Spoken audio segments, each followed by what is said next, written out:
If you find yourself in need of legal representation, it can be a very stressful time in your life. In my career, I have dealt with thousands of lawyers, I've dealt with thousands of law firms, and I can confidently recommend to you Keith M. Davidson at kmdlaw.com.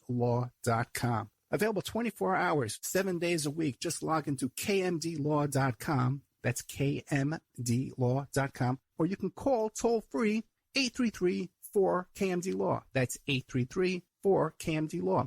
Personal injury, wrongful death, STDs, sexual assault, car accidents. They handle it all efficiently and professionally. It doesn't matter how imposing the opposition may be, because the team at kmdlaw.com are battle-tested and fierce. They will not stop until justice prevails. Go to kmdlaw.com or call toll-free 833-4KMD-LAW. If you're in for the fight of your life, stop screwing around and contact KMD Law.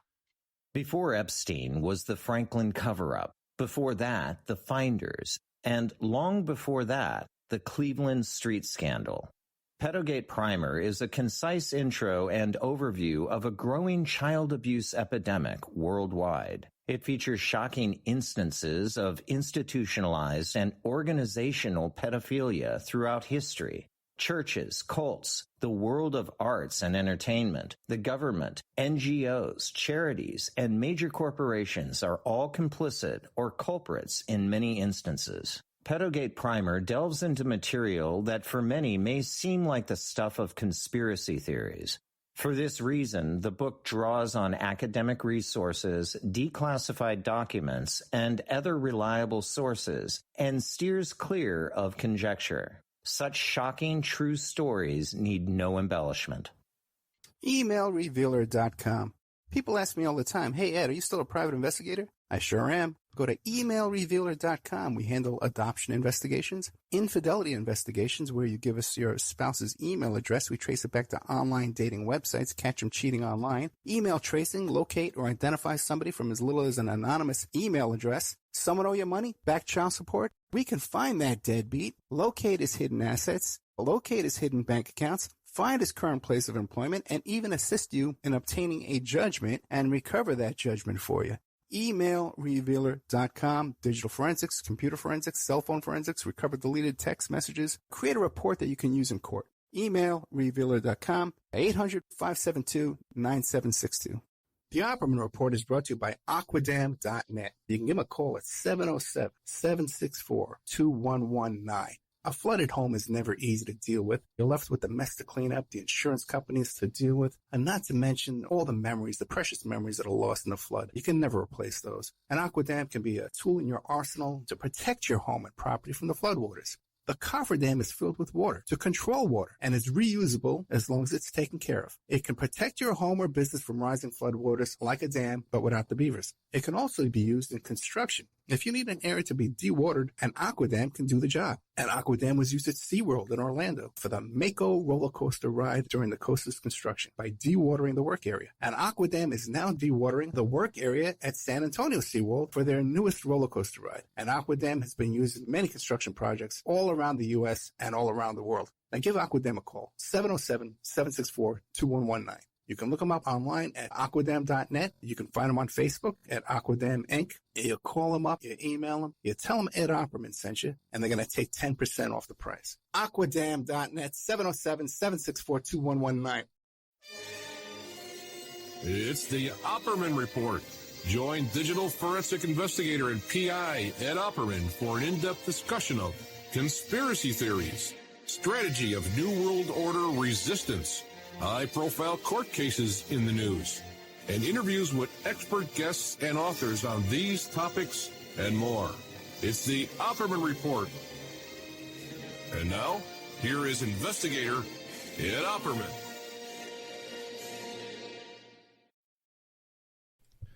Oh boy. Okay, welcome to the Opperman Report.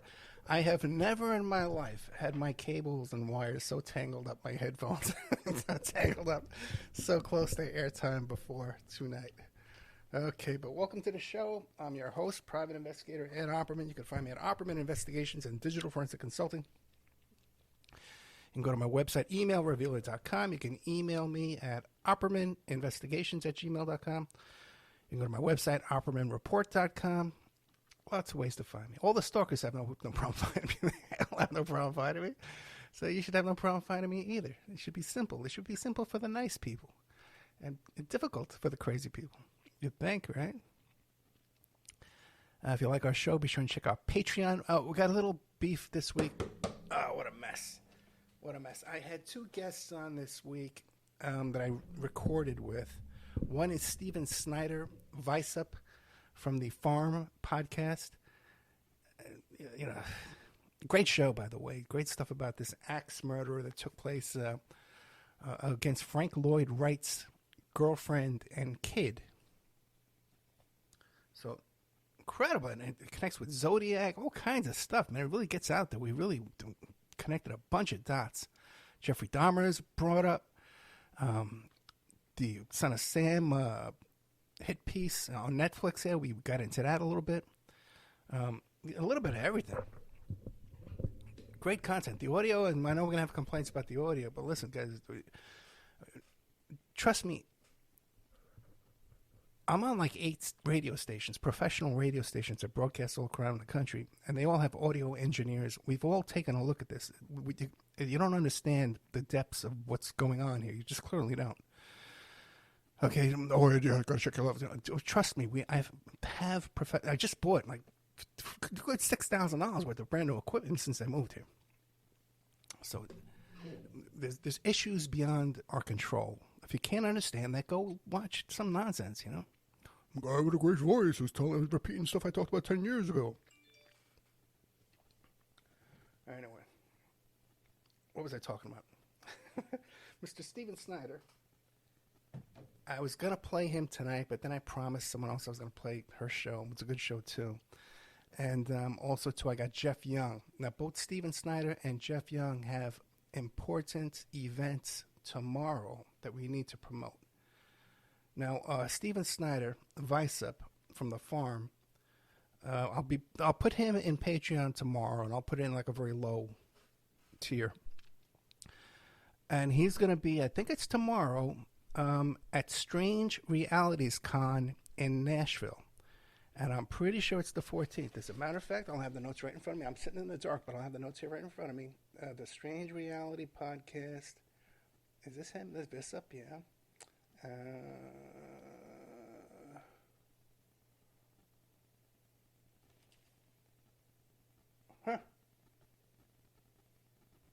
It's on here.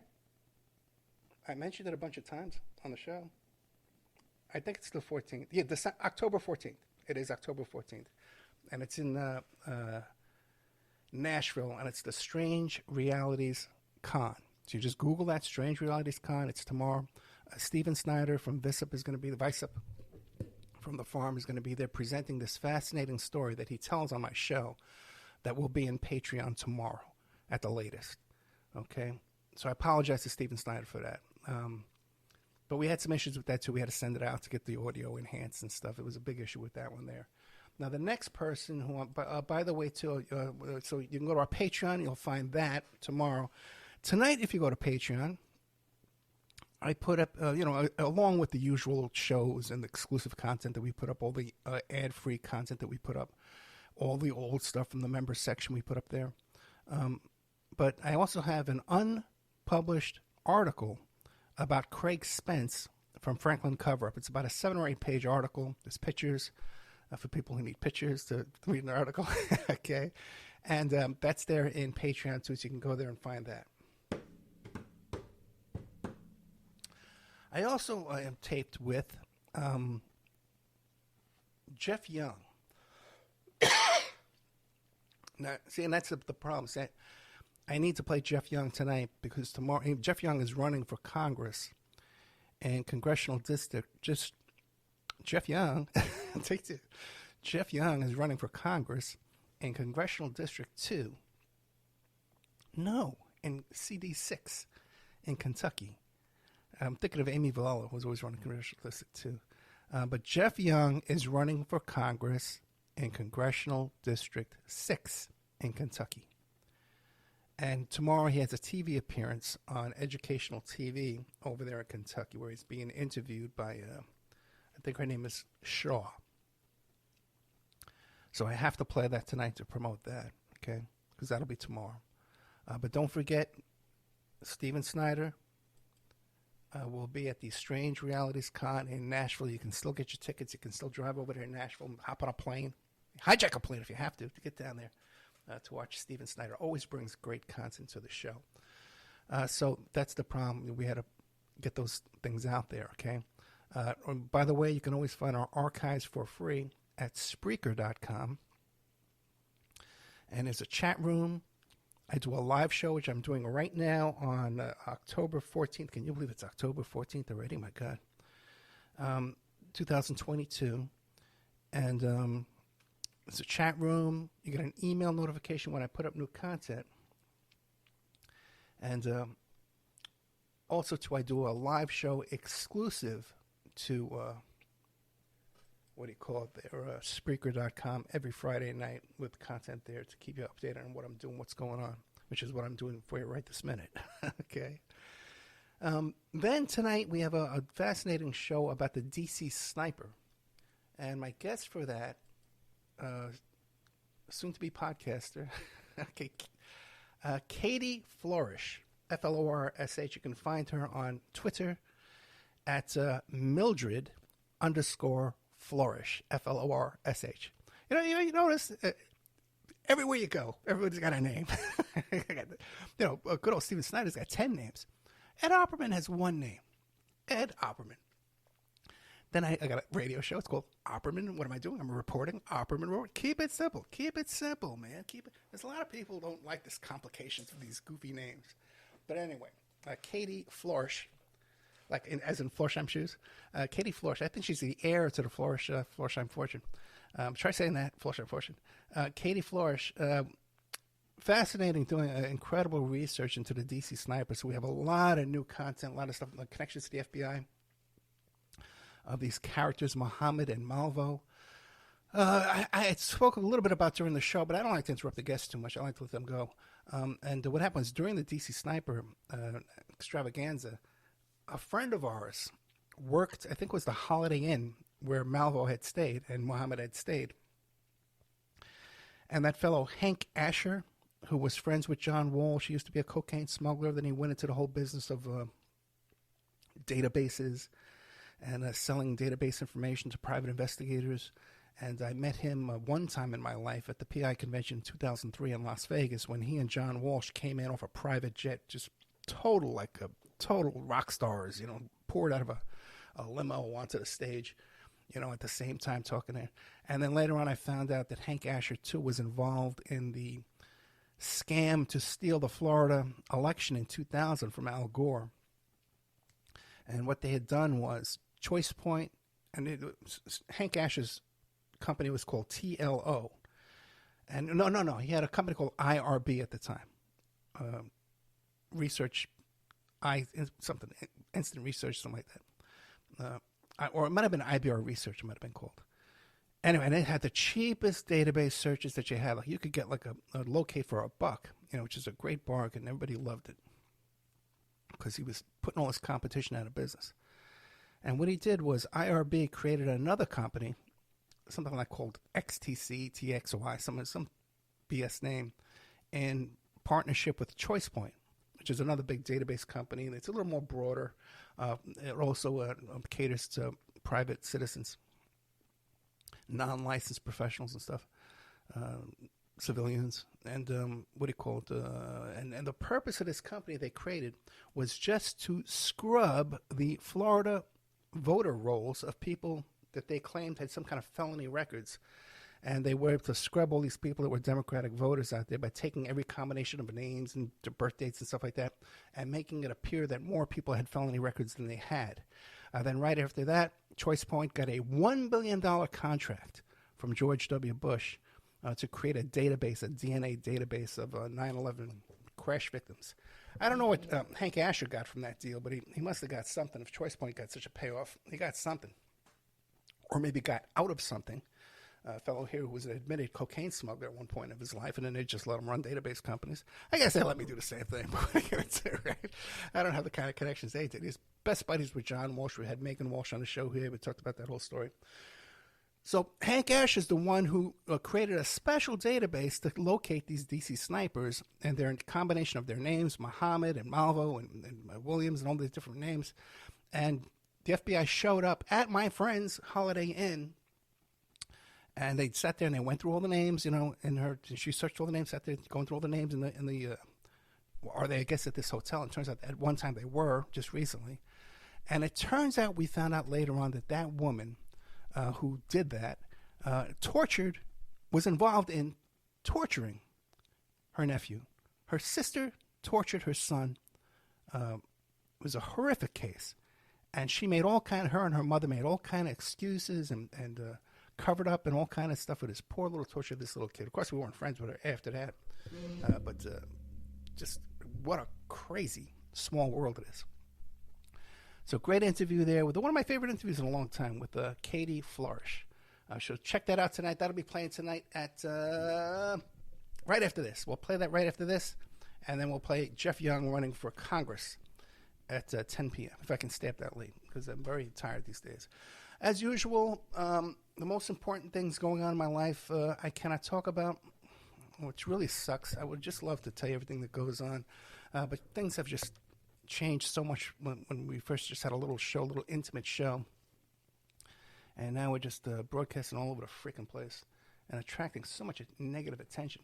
But I will say this, that it's been a rough week. It's been a very, very rough week for me, emotionally, personally. Nothing to do with Victoria, my daughter, but other areas of my personal life just brutally.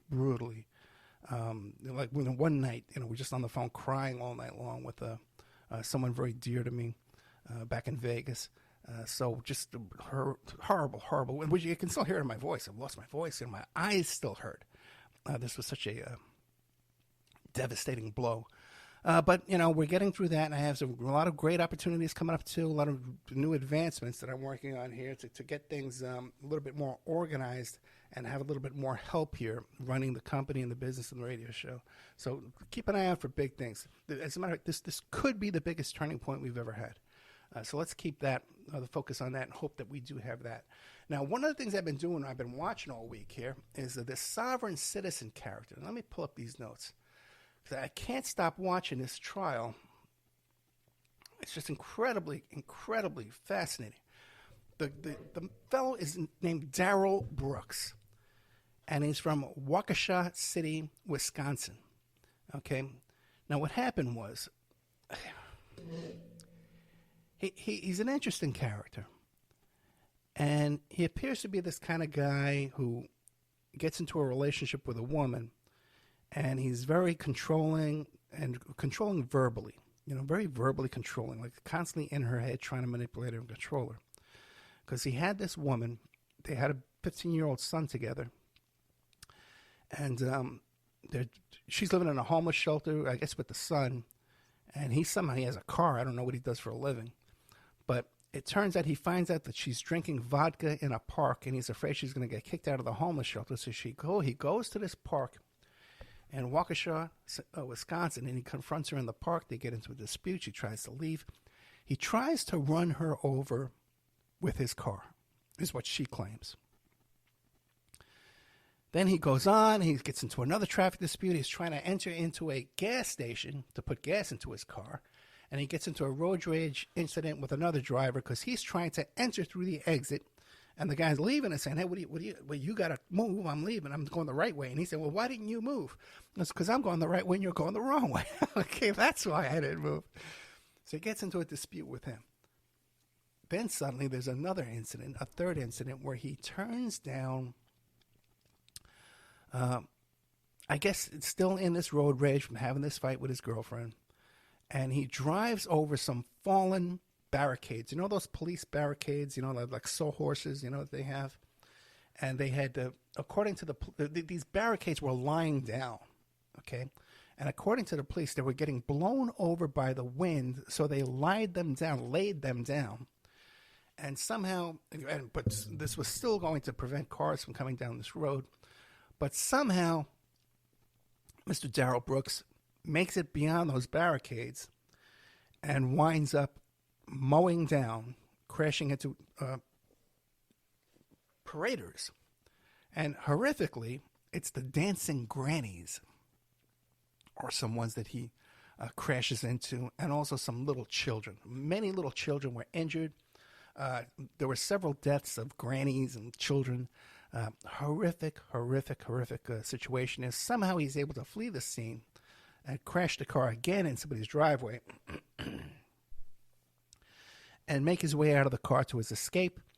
They trace the car license plate back to him. They put him on, place him under arrest. It's all over the news, okay, that this Darrell Brooks is the killer here. Now, there's a couple of things, though, here with this, right? Now, they arrest him, and he goes to trial. The trial was supposed to start, I guess it was last Friday. And he fires his public defenders. He wants to represent himself. Now, normally when you have a situation like that, in such a serious case, life in prison at a minimum he's facing here, I think it could potentially become a death penalty case. It seems to me it would. The judge would at least provide him with an attorney to advise him through the process. Not represent him, but to sit at the counsel table and advise him. This was not afforded to Mr. Darrell Brooks, so he's representing himself. Now, the main problem here right now is that he's using this sovereign citizen script. All this stuff, we have to prove jurisdiction, of the case. All this stuff, he's reading from a script that somebody's providing to him. And he starts that every morning when trying to manipulate his sovereign citizen theology into the courtroom. And it gets shot down. It makes him look bad in front of the jury. Now, there was many times, too, he had to be removed from the courtroom for acting up during the preliminary, before the trial actually started, before the jury came into the courtroom for opening statements. Many times, okay, he was put into another courtroom with the headphones, and he's taking his shirt off. He's showing them injuries. He had injuries from the corrections officers, the marshals, battling with them.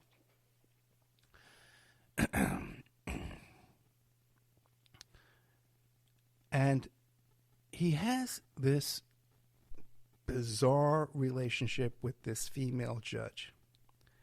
I got to tell you, watching this trial, it's like watching Shakespeare. I can't encourage you enough to watch this trial. You can find it on that Law and Crime YouTube channel that's run by Dan Abrams. There was one incident we had a big breakdown in the court, and he was acting up. And the next day, he gives this lengthy apology to everyone in the court, to the prosecutors, to the judge. And he kept saying over and over, he must have said it about 6 times, because he's one of these guys that repeats himself a lot. And he says, my mother didn't raise me like that. My mother didn't raise me. I wasn't raised that way by my mother. Mentions his mother like 10 times. Now, so he has this bizarre relationship with the judge, and she has a bizarre reaction to him too as well. He's definitely a guy that's been able to verbally manipulate women in his life. Okay? And this judge appears to be someone has maybe kind of falls into that too as well, into that kind of scenario, or has in the past, or seen it in the past. Maybe her mother was in this type of relationship. I don't know what, okay? I'm still trying to figure it out. But I'll tell you this. This fellow here, Darrell Brooks, starts out in the morning reciting his sovereign citizen stuff, and then the rest of the day, he's trying to be a good lawyer. And he's trying to get the judge to like him. He's trying to get he doesn't really seem to care if the jury likes him, And some of these witnesses are crying. Their victims, their loved one was just killed out there. And it doesn't penetrate him at all, Now, fascinating, he's really pretty good at cross-examination. He has an instinct, even though he doesn't know how to pronounce words. Sometimes he doesn't know the definitions of words, and the judge will have to explain to him the definition of a word that he's using, and he doesn't even understand it. I forget a couple of them. He pronounces them wrong, Now, I've seen this so many times. Okay, 2 things I've seen. One is this whole sovereign BS stuff, where if you don't know what this is, They believe that the court system is like a admiralty court or a military court, and if they don't enter the bar, then they think that you can say magic words and get out of traffic tickets, and you don't have to register your car. And all you have to do is tell them, you challenge the jurisdiction of the court. You know, oh, you got to do that. And look, here it is in the Sixth Amendment. They think. You know.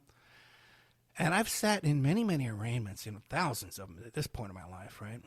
Not so many since I came to Florida, but definitely many back in Vegas, back in New York, since I was 20 years old. Although we didn't have the sovereign citizen stuff back then, but you had crazy people in court. And it never works. I've never seen it even remotely work. If anything, what happens is the judge is trying to let you go.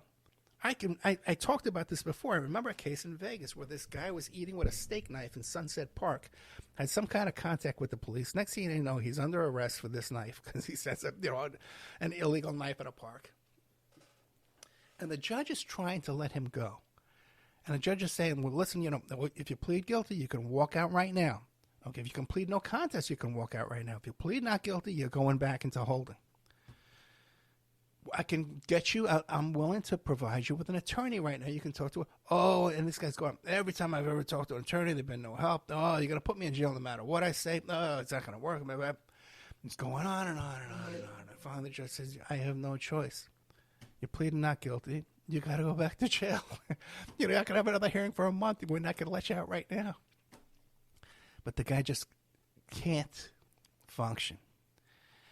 And then I talked about that situation, too. The only time I've ever been into a competency court was with Maddie, where I'd sat there for hours and watched all of them. Man, it must have been about 100, 200 defendants stand up, and the judge is trying to determine if they're competent or not. They were sent for evaluations. They come back, It's a heartbreaking situation, but I would say about a good 35% of those were Moors or sovereign citizens or trying to use this kind of this nonsense. And there really should be some consequences for the people that are peddling this BS information, because it's not doing anybody any good, I remember I was involved in a station called People's Internet Radio. I think they were in Ireland. And that was their main focus, all this sovereign stuff, and they were using it over there in Ireland. Oh, never getting evicted, all of them evicted. Thrown in jail over registering their cars. There was a kid on Revolution Radio who lived in his mother's basement. He literally lived in his girlfriend's mother's basement. Said, I can't get a job because I have tattoos. I can't work because of the radio stuff I do. This stupid show. I had to block him because he kept calling us my show. Okay. And he's, oh, yeah, I got all this sovereign stuff here, and I went to court, and I didn't step into the well of the court. So I don't have any problem now. I'm done. And I says, dude, if you didn't show up at court, they got a warrant for you. Or not even a month later, he's under arrest. Trying all his sovereign. It never works. It never works. It never works. Now, I'm not saying you shouldn't represent yourself. John Africa represented himself for MOVE. Okay, this guy famously represented himself, was very, very successful. And even the Black Panther Party wanted him to represent them in that longest-running Black Panther Party case that they had in New York City. So if you're a smart guy, and you can remain unemotional, and you can focus on what you're doing, you can represent yourself, especially in things like family court, small claims court, a lot of stuff you can, Even criminal stuff, minor criminal stuff for sure, It's best if you have a good attorney that you get along with, okay? But even when you have an attorney, you got to work your own case. You got to know the facts of your case. You got to look up the law. You got to assist in the preparation and the presentation of your case. Otherwise, you trust me, your attorney's just not that interested. He has his own life. He has other clients that he has more of a loyalty to, and you could find yourself in trouble. But what I also see, especially in family court, you got two husband and a wife. Then now the case becomes serious because there's children involved, there's custody involved, and one party is representing themselves, the other party has a lawyer. And did you see this? And I'll tell these people, I can't help you no more. Okay, I can't help you. What'll happen is they lose sight of the goal, which is to be reunited with your children and to be able to raise your children. Okay, and I went through this, so I know how easy this is to happen. And they decide, well, I'm going to take on the whole judicial system, or I'm going to become a lawyer just as good as my husband's lawyer or my wife's lawyer. And now it's me against this lawyer. And I'm going to learn all this legalese here, and I'm going to, I'm filing this and I'm filing that, all this elaborate stuff. But they lose focus. They want to overturn the legal system. And by the way, there's a guest on the show just recently that's totally caught up in this exact same situation. They lose sight of what the goal is, to be reunited with your child, and they want to change the whole system. They want to take on the corrupt judiciary, and they want to be a better lawyer than their husband's lawyer. They totally lose sight. And that's what kind of happened here with this Darrell Brooks. When he gets back to housing, in his jail housing, he talks to somebody, and they're telling him, when you get back to court, you gotta fight for your life. You gotta shout down the judge. You gotta shout down the DA. You gotta object to this. By the way, all his objections, man, there's no reason the guy can't learn the rules of objecting. Almost every objection is hearsay. He says hearsay, and they have nothing to do with hearsay. Now he's learning now beyond the scope. No, he doesn't know. He doesn't understand beyond the scope. Beyond the scope is what happens is, and when you have direct examination of a witness, let's say by the prosecution, because the prosecution's putting on their case right now, and then he'll go in and cross-examination, then the prosecutor can come back and redirect, but only to address things that he brought up in his cross. And if they bring up something new, he can say, well, that's beyond the scope of my direct examination. And they can't ask that question. That's sustained. When you say objection beyond the scope, then that's sustained. He doesn't understand how this works. He thinks all you have to do is just yell objection, hearsay, and then someone told him to demand what are the grounds, And so it's painful to watch this, and especially too, the judge is especially pained by him calling everything hearsay, because that's just so damn annoying, because you see it on TV all the time. Lawyers are yelling out hearsay. That's nothing to do with hearsay. I've done a couple of shows about it. Forgot to get a glass of water. Usually have a glass of water while I'm doing a show. So it's just heartbreaking to watch this guy. Now, and then with every witness, he can't help but bringing in this whole thing about, well, who's the plaintiff? The plaintiff can't be an entity. The plaintiff there has to be a harmed person to bring me to court, and that person, I have to be able to face that person in court. Not realizing that the state can be the plaintiff, represented by the prosecution. This is simple stuff. You learn this stuff, man, in basic paralegal 101. This is all basic stuff, man. And the other thing, too, is with these sovereign people, they're fascinated by the fact that there's a corporation of the United States of America. That's the corporation. I mean, you can't have... You need an entity to have a bank account, to write checks, to have insurance. The government of the United States, it has to be represented by some type of an entity, and a corporation is an entity. It's just like a person. So that's why the government has a corporation, several as a matter of fact, in order to function, to have bank accounts, to have insurance, to write checks. You know what I mean? This is crazy. The people don't understand this. They think it's a mysterious, it's fake. It's not the real government. Because, how would the government have a bank account? Let's have a state bank, which we should. Okay. But anyway. That's another whole thing he gets into. So it breaks my heart, man. It breaks my heart. Because listen, the guy did some horrible. He ran over a bunch of people. I'm starting to think it could have been just an accident, hysteria, that he didn't see those barricades down on the ground, and he started driving. The next thing you know, he's in the middle of his people. He's turning this way, he's turning that way. Let me get the hell out of here. Which way do I go? He's not that bright. He definitely has emotional and mental issues. That should be the defense. This is manslaughter. I didn't know what I was doing. But this guy, he's got a good case, because they don't even have, a lot of these people aren't even witnesses, didn't see him driving the truck. It's registered to him, But they didn't see him drive. Most of these witnesses so far, there's a photograph they just showed today that looks a lot like him. Okay, but even still, you could fight that too. He's also seems to be hinting around, trying to say that there was another guy in the car that was holding a knife on him. This is good defense, you know? So he gets this cop, cross-examines, and he gets the cop to admit that it says in the report that the cop gave them his license plate, but the cop says, I don't remember giving him that license plate because I was so traumatized. Now, you're so traumatized. How could you remember anything else? You just admitted you went through trauma. You know, that's a great. You wish for stuff like that, for a cop to fall apart on the stand like that. And he gets that, but then he starts going back to this plaintiff stuff, and he blows everything. He throws it all away. He throws away all the gold that he just dug up. Another one was the cop says, yeah, I saw through a fence, through an alley on the next block, and I saw your car crash. Okay. Well, how do you know it was my car? Oh, later on, it was, we saw it on TV, and they said it was, yeah. And then they have video. They use a lot of videos. There's a lot of video in this case. So he has the cop looking at a screen inches in front of him, and the cop can't see anything on the screen. All you got to say to him then is, wait, how can you see through a house, through a fence, across an alley, but you can't see a screen in front of you and tell me what you see? So he misses a lot of great opportunities. They're just being dropped into his lap.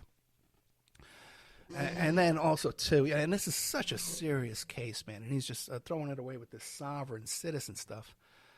And then this weird relationship with the mother, his seeking approval from the mother, and also, too, wanting to be as equal to the other lawyers, It's funny because when I had my custody thing, many times I had to represent myself, and I would put together, because I write motions even until today, and cause as a paralegal case preparation, for litigation, PI work and stuff like that, putting cases together, affidavits and complaints. I do this stuff all the time, and I would put motions together with exhibits, man, that were gold. That I citing the cases, man, citing the case laws, they were just gold, man, and I knew they were. But I also knew that I didn't have a chance because my lawyer and the judge were so friendly and had such a relationship. He worked for her at one point. He was raising money for her. I didn't have a chance. And it was in the papers, the relationship between these two, the corruption between them. And it wasn't until I hired the other lawyer that was known for bribing this judge that the judge finally pulled out my exhibits and started reading through them. Well, what about this? What about that? What about this? That I finally had a fair chance, But the thing is, that's I have experience in doing this stuff, and I can kind of stay detached, unemotional. And when her lawyer would try and bait me into this kind of, hey, forget about the case, it's you and me, let's fight, let's argue. I would say to the judge, listen, Your Honor, this is like a school year. The case is about my daughter. Let's focus. I'm not going to engage in this childishness, but this is not how most people react to that. And these lawyers love this.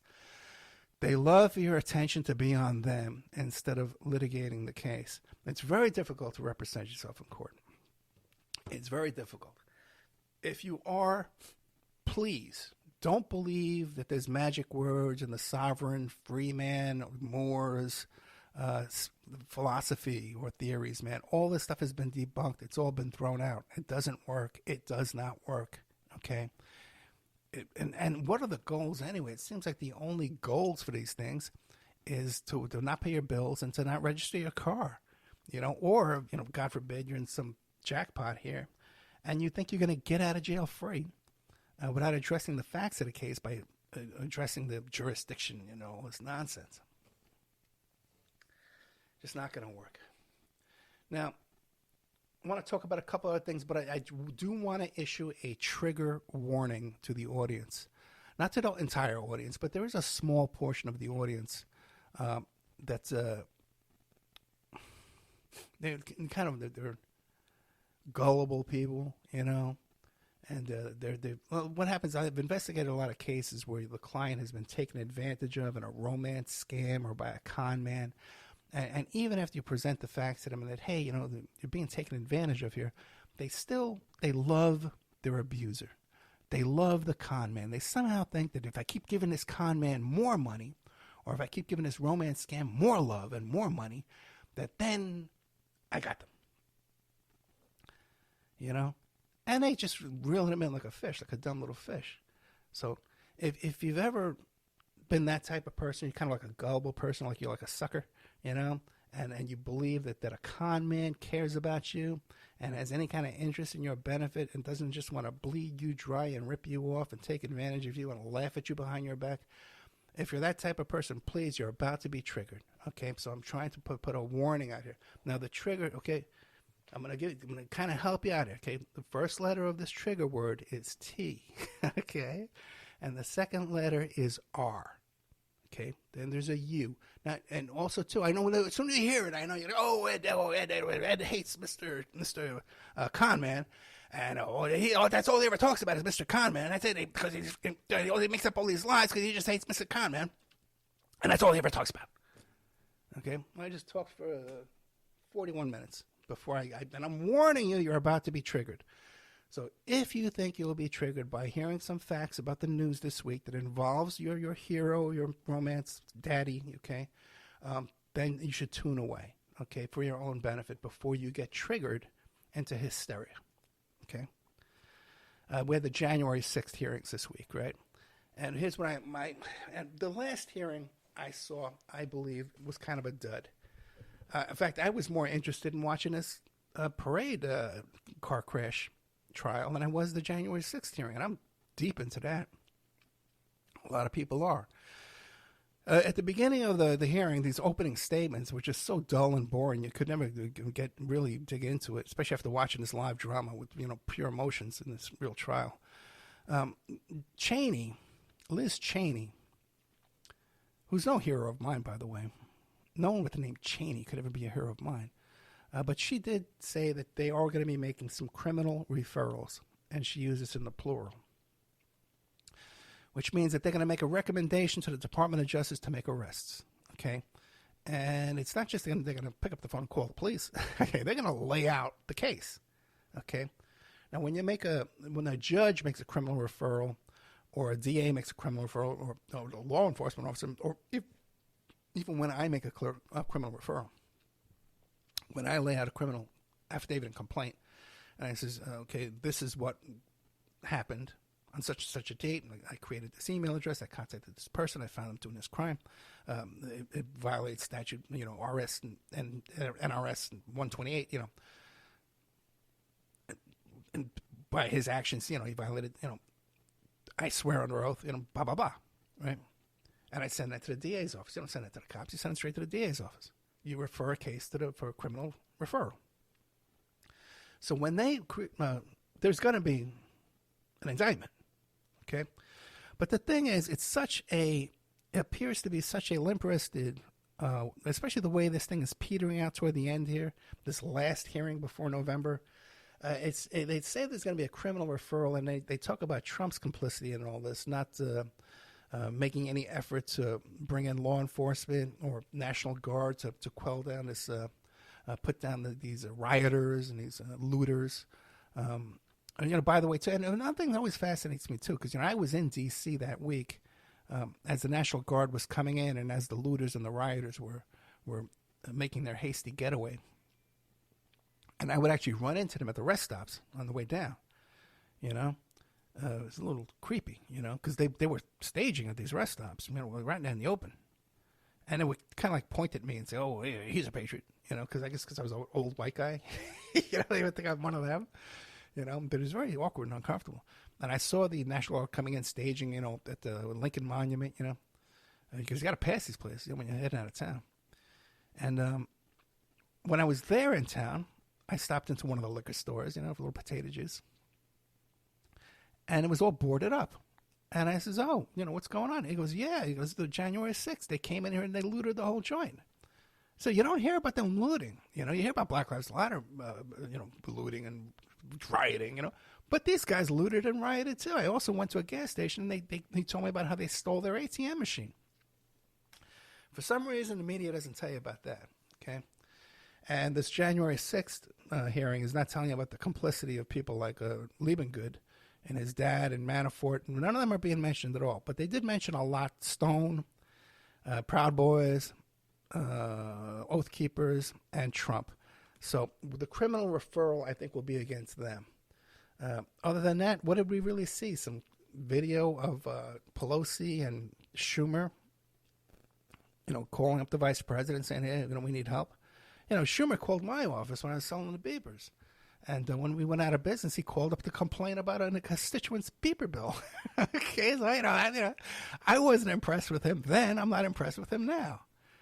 Chuck Schumer. Hello, this is Senator Schumer. I think he was a congressman back then. This is Chuck Schumer's office. One of my constituents has a pager with your company. Oh, my goodness. Okay. So anyway, good old Chuck Schumer. We're doomed.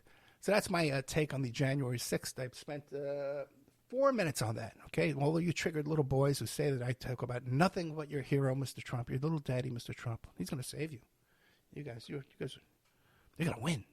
The Durham report's coming out. Just wait for that. Okay?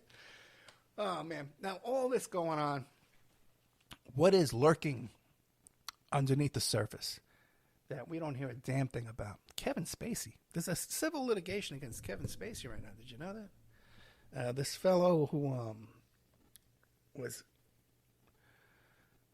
jumped on in a bed by Kevin Spacey, came forward to talk about it. And you've been hearing very little about this, but the little we do hear is all slanted in favor of Kevin Spacey. I think the turning point on all this was Johnny Depp, where so many clueless buffoons think that Johnny Depp is some kind of hero, and Amber Turd, that's so clever. The third graders, her third graders that she went to school with, came up with that first, guys. Now, Amber Heard is no angel. She's no saint. She's no virgin. And, she's no party girl, involved in all kind of stuff. The wife, she was a wife, right? She was hooked up there with Johnny Depp. And Johnny Depp came up with this media campaign to smear her and make him out to be the coolest guy. And, he's winning in court. Look at him strutting in court. He's got the greatest. She's caught in another lie. Well, that's the same thing they're starting to do with Kevin Spacey here. And if you notice, the tabloids actually provided screenshots to the Kevin Spacey defense of this plaintiff turning to them saying, hey, I got a story bigger than Harvey Weinstein that I want to get out there. So, that's all normal, guys, okay? In all these cases, okay, the plaintiffs are motivated by self-interest. Okay, they're not motivated by some altruistic white knight hero sitting at a keyboard to shut down molestation and pedophilia and abuse of women as heroes. You know who's doing that? You're doing that. The tweeters are doing that. The YouTubers are doing that. The people who work these cases are doing them for their own self-interest. The survivors, the plaintiffs, have their own self-interest. The lawyers have their own self-interest. The investigators have their own self-interest. The defense attorney has his own self-interest. Many times, in a case like Amber Heard, they all had an interest there, okay? And Johnny Depp, okay? Nobody takes a defamation case, unless you know that you got this media, online spam, Twitter, TikTok videos just boom churned up, man. Whatever little thing. Oh, look, she's lying again. Look how stupid she is. Oh, she got caught again. Ha ha ha. Look at the look on her face. She looks upset. Pathetic. And I tell you something else. Who picked up and who's ever behind this, man? They're brilliant. This media campaign, digital media campaign, and who picked up on that too? The oil industry. Ooh, the oil industry. You see all this stuff about electric cars. Electric cars will never, it costs more to charge an electric car than because one tank, it takes 500 tanks of gas to charge one electric car. Did you know that? And these gullible idiots will retweet that and repost it, share it on Facebook, Oh, look at it. Here's a video of another electric car that ran out of juice, had to be towed. Ha, ha, ha, ha, ha. Oh, oil companies, sticking up my rectum here because I'm so stupid. I want to keep paying you $200 billion a quarter because I'm just so stupid. Pump it out from under my feet and sell it back to me. Yuck, yuck, yuck. Oh, look at that electric car over there. Oh, they're stupid. Oh, my God. My God, what are we, man? What is going on? What's going on here, man? You know? How do we become so stupid? I don't know. I do know, though, there was something that happened. I was talking about it or whatever. I forget what it was. But the irresponsibility and the just how chaotic it is, even in high places and in high government and high institutions, that it's still run by the same junkies and losers and addicts that's everywhere else you see. You know, like this Elon Musk. You know, the guy's obviously some kind of addict or something. And by the way, too, how fascinating is it? How this media manipulation of people's minds that Elon Musk is also sticking it to the but you place a pro-oil company anti-electric car video on your Facebook or your Twitter or your Instagram, or the gram they call it, you know, or TikTok, okay? You place that on there to own the libs. The libs, they're into that electric car stuff. I'm going to stick it to the libs. Ha, ha, ha, ha, ha. Oh, how much you scared? I'll pay another. Ha, ha, ha. I stick it to you. Oh, I'm sticking it to them, but I'm going to put a sticker on the gas tank saying, thanks, Joe Biden. I'm sticking it to the libs twice. Posting a video against electric cars and complaining about gas, blaming it on Joe Biden, all at the same time. How do you adjust for that? But at the same time, their hero is Elon Musk, who runs an electric car company. How do you have that both ways? How do you have that both ways that you think the owner of an electric car company is your hero and that he's sticking it to the libs, but at the same time you're in favor of the oil industry and you're bashing electric cars, and that's also sticking it to the libs? They were talking about trigger warnings. You know, Trump. I didn't give you a warning that time, did I? Trump. Okay. So anyway, guys, we're just about done. Check out Patreon. No kidding around. Okay. An exclusive letter. Craig Spence, exclusive article, unpublished. Can't find it anywhere else on the face of the earth except for the guy who wrote it and Ed Opperman. I might get in trouble for selling it to you. Who cares? Come at me. Okay? That alone. Plus, I'm going to have Steven Snyder, Vice Up. I'm going to put him up on there tomorrow, too. If we could just get some serious memberships by the Patreon's patrons by the end of the month, man, get us out of this rut. You know, give me some motivation, man. I got you 2 great shows tonight. Great show tomorrow. Paul Baresi's coming back, too. I got Tara Reid in the wings. I got another guy that says he's determined that... I didn't even talk about this. I got 2 great shows tomorrow. I'll get to this real quick because nobody's listening by now. I could mention Mr. Trump in a negative fashion.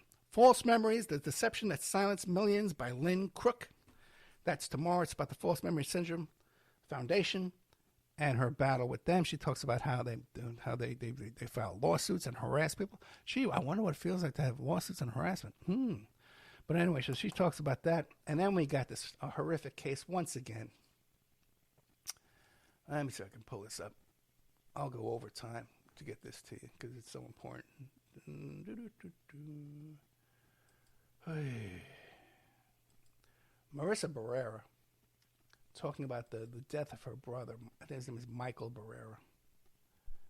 Yeah, Michael Barrera, who was killed at 30 years old, while in handcuffs.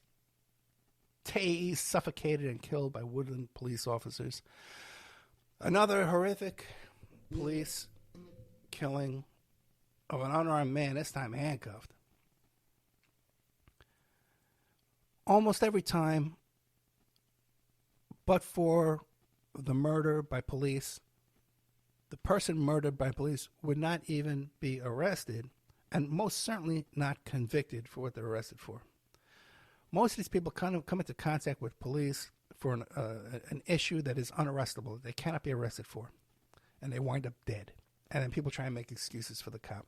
But the one thing that fascinates me time and time and time again, and every time I have to do one of these brutal interviews of a family member of an unarmed, innocent person killed by police in the United States of America in 2022, it's always the mother, the sister, the daughter who comes in here. It's almost always a woman. I think I've had one man come in here to defend his nephew.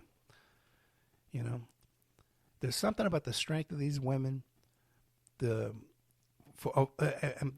bravery of standing up for their loved one that women have that men don't have. You know, like even you'll see these women, you know, see their husband or their brother getting into a fight with a real big, tough guy, and they'll just jump into that fight. They don't care. Where a guy won't, you know? A guy won't. So the bravery and the love and this nurturing love of a woman we have tomorrow, the story of Michael Barrera. We have his sister coming on the show, his younger sister, Marissa Barrera. You could find her on Instagram. You could find the name of the organization is voicesofstrength.info. So check that out too. And she's on Instagram, Marissa Barrera _ You can find beautiful, beautiful woman, founder of Voices of Strength, exposing killer cops USA and corruption, her brother's keeper, she says.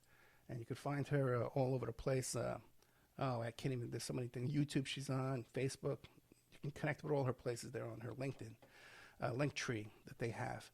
Don't forget tomorrow, Steven Snyder, great stuff, man.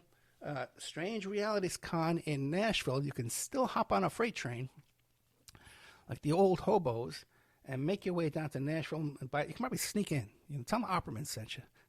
Okay, you can probably sneak in there. I almost had a road trip this week. I would have went down there. I don't think he would have let me in for free though. Strange Realities Con in Nashville. Mr. Steven Snyder, fascinating story about the Zodiacs in there, Black Dahlia. I think, but he calls it the Black Dahlia. He's a great guy. I love him. Okay, Black Dahlia, Zodiac. You know, I even talked to. I brought up a lot of stuff, man, about what came. Marlis Perry came up, Dating Game Killer, and Elizabeth Short. Oh, a lot of stuff, man. A lot of stuff came up in that interview. Great. Check it out in Patreon tomorrow, but also it'll play next Friday, unless something big comes up. You know, if I tape with Paul Barres, I got to play him again. You know, he didn't kill anybody. He didn't kill Paul Lynn. He didn't kill anybody. Okay, I love it. I'm on the first floor. Now, let's see what else here. Tomorrow you can catch Jeff Young running for Senate in District 6 in Kentucky. Wants to abolish the CIA. Great platform. I'm going to be talking to him tonight. And I'm going to be talking to this lovely, lovely woman. Beautiful. Check out her Twitter. She's a beautiful woman. It's worth it just to go there to check out her pictures. What is her name? Katie Flourish. You could, but if you go on Twitter, you have to do Mildred _ Flourish. Okay? Because nobody can have just one name anymore. It's 2022. Oh, and we're over time. So I'm just going to play a little tiny bit of commercials. Because I don't know why, but I just play them. Hey, thanks. A big shout out goes out to our friend Shane McKay, for helping us out with some audio emergency we had there with the Steven Snyder show. Man, it's a good old Shane McKay came in on the cuff and helped us out. Thank you so much, Shane, my friend. Good night. Oh, I got to play the outro.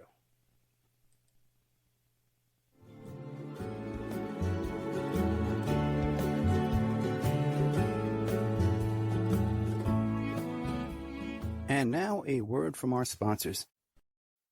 Before Epstein was the Franklin cover-up. Before that, the Finders. And long before that, the Cleveland Street Scandal. Pedogate Primer is a concise intro and overview of a growing child abuse epidemic worldwide. It features shocking instances of institutionalized and organizational pedophilia throughout history. Churches, cults, the world of arts and entertainment, the government, NGOs, charities, and major corporations are all complicit or culprits in many instances. Pedogate Primer delves into material that for many may seem like the stuff of conspiracy theories. For this reason, the book draws on academic resources, declassified documents, and other reliable sources, and steers clear of conjecture. Such shocking true stories need no embellishment. If you find yourself in need of legal representation, it can be a very stressful time in your life. In my career, I have dealt with thousands of lawyers, I've dealt with thousands of law firms, and I can confidently recommend to you Keith M. Davidson at kmdlaw.com. Available 24 hours, 7 days a week. Just log into kmdlaw.com